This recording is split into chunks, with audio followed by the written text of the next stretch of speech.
आणि त्यामुळे शिंदे गट आता पुरता घाबरून गेलेला आहे। मित्रहो, स्थानिक स्वराज्य संस्थांच्या निवडणुका सुरू झाल्यापासून एकनाथ शिंदे गटामध्ये मोठी अस्वस्थता आहे। तसं जर ते गेले काही महिने शिंदे गट पूर्ण अस्वस्थ आहे, पण ती अस्वस्थता आता जरा वाढली। स्थानिक स्वराज्य संस्थांच्या निवडणुका सुरू असताना शिंदे गटाला धक्क्यावर धक्के दिले जाऊ लागले। त्यामुळे शिंदे गटाच्या नेत्याचा अखेर संयम सुटला आणि त्याचा स्फोट सुद्धा झाला। शिंदे गटाच्या मंत्र्यांनी कॅबिनेट बैठकीवर बहिष्कार टाकला। शिंदे गटातील नेत्यांनी आधी एकनाथ शिंदे यांच्याकडे आपलं हे गाऱ्हाण मांडलं आणि त्यानंतर अस्वस्थ असलेले मंत्री आणि एकनाथ शिंदे यांनी देवेंद्र फडणवीसांची भेट घेतली।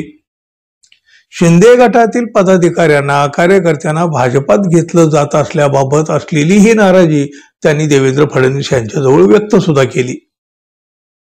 निवडणुकाच्या हंगामामध्ये लागलेल्या या गळतीमुळे एकनाथ शिंदे यांचा गट आधीच घाबरलेला आहे आणि त्याचं प्रदर्शन यामुळे आपोआप झालं।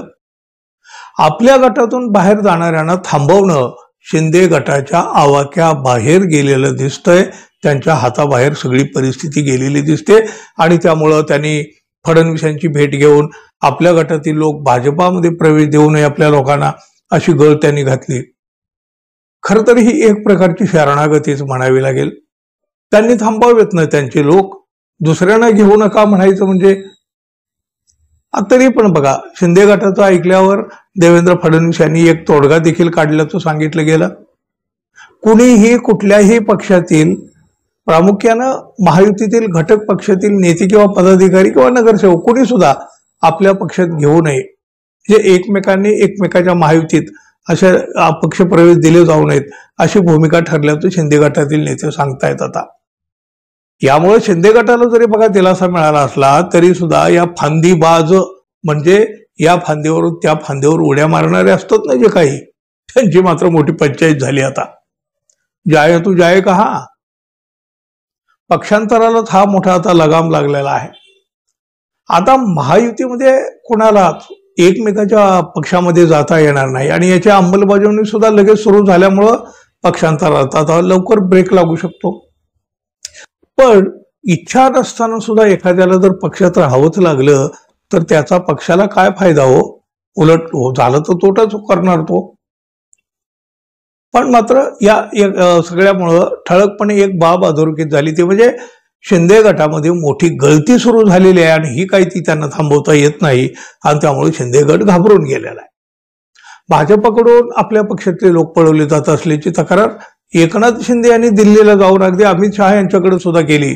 अर्थात शहा यांनी शिंदे यांच्या तक्रारीची फारशी काही दखल घेतली नाही असं सुद्धा सांगितलं जात आहे। पण आता मात्र एकनाथ शिंदे यांनी मित्रपक्षातील कार्यकर्त्यांना आपल्या गटात प्रवेश देणं थांबवा असं सांगितलंय। शिंदे गटानं आधी भाजपचे लोक फोडले, पण भाजपने जेव्हा शिंदे गट पोखरायला सुरुवात केली तेव्हा त्याचे धाबे दणाणले। आता बघा, या सगळ्या घटनातून एक मात्र निश्चित झालं, शिंदे गटाला लागू लागलेली गळती थांबवणं त्यांच्या हाताबाहेर गेलेलं आहे आणि त्यामुळं शिंदे गट आता पुरता घाबरून गेलेला आहे। अहो, हे माननीय बाळासाहेब ठाकरे यांनी स्थापन केलेली शिवसेना सुद्धा यांनी फोडली, तेव्हा सगळं ठीक होतं। आता तीच वेळ एकनाथ शिंदेवर आली आहे एवढंच। बघा, कालचक्र हे नेहमी फिरत असतं याचं भान सगळ्यांना असायला हवं। धन्यवाद, पुन्हा भेटू, नमस्कार।